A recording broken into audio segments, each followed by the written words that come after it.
Hi, welcome to Seated, and today we're going to be talking about perfectionism. Look, we've all heard it that perfectionism can be bad, and we all have one of those people in our life, or you may be one of them, who is just a perfectionist. Well, today I'm going to talk about how perfectionists might not be as bad as you think, and there are little tricks and ways that you can turn your perfectionism into perfect and really help excel your life.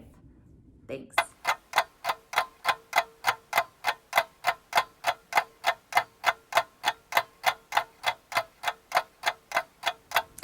Okay, so yes, perfectionism. I am totally guilty of this, and I know so many people who are. But have you ever been so perfect where you couldn't even release anything because it was like, this is not to my standards, this is not what I like? And have you stopped yourself from any kind of growth or from doing exactly what you want to do in your life because things just are not perfect? I believe that perfectionism is actually a strength. And there are ways that you can tweak little underlying programs so you can use perfectionism as a way to accelerate your life. Okay, so first, let's start off by what is perfectionism? So guess what? I decided to do some legwork and I looked up the definition of perfectionism. One moment. All right, so here I have my handy dandy notebook, and perfectionism is the refusal to accept any standard short of perfectionism. And then I went ahead and looked up standard because that's a key word. It just like shot out there for me. Standard, a level of quality or attainment. And I thought about this a lot. You know, what is the standard? And, I'm refusing to accept anything less than that. And is that necessarily a bad thing? I don't know. I don't think so. So I started really looking into what's perfect and how can we use perfectionism as a standard in our lives, but a standard that's actually attainable. One of the first things that I thought about when thinking about perfectionism was that kind of the beauty is in the eye of the beholder. And I think that perfectionism is the same way. Being perfect in the eye of the beholder. It was like dawning on me that, wait, perfectionism, if it's in the eye of the beholder, so what is really stopping us from being perfect? And what's really so horrible about perfectionism?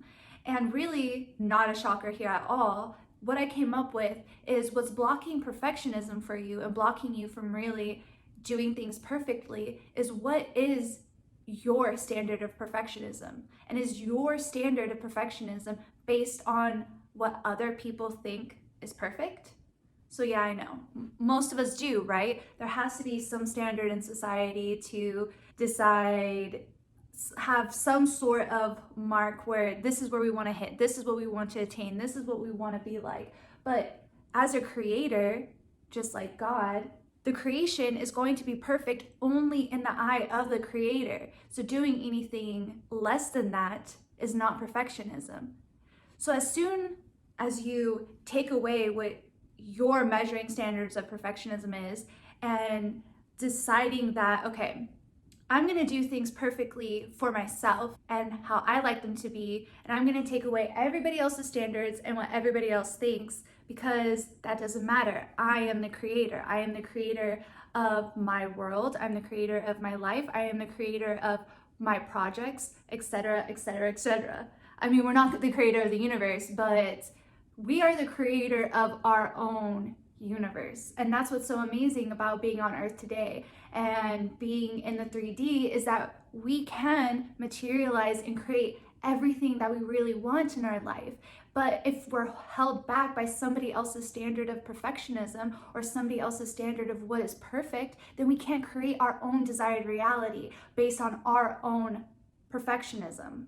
Okay, so you're asking, what do I do, Anna? How do I come to terms with this? What is it that I'm really striving for, and what is perfectionism to me?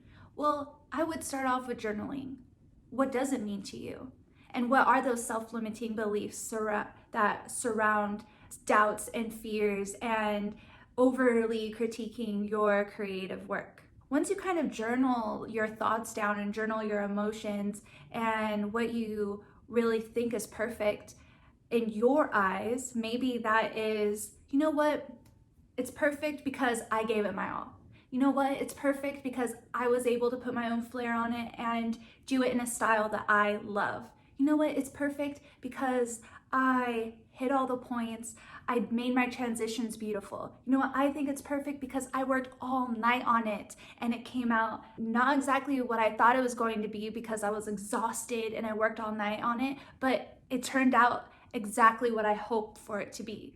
And it doesn't necessarily mean that you have to lower your standards of perfectionism. It's not about lowering anything, but it's becoming clear on who and what that actually means to you. That way you can move through your life and actually be happy when those moments of perfectionism do arrive. Because imagine completing something, doing something so grand and beautiful, and then start questioning it or start critiquing it because you think it may not be something that someone else likes, or it's not something that someone else might find acceptable. No, it starts with you. What do you find acceptable? What do you like? What is your idea of perfectionism?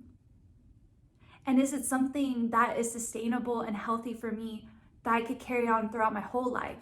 Okay, so I hope these words helped you, and I hope it gives you another meaning of perfectionism. And guess what? It's not such a bad thing, and it is actually something that's attainable and something that you can create and love for the rest of your life. Thank you so much for watching Seated, and I'll talk to you soon. Bye.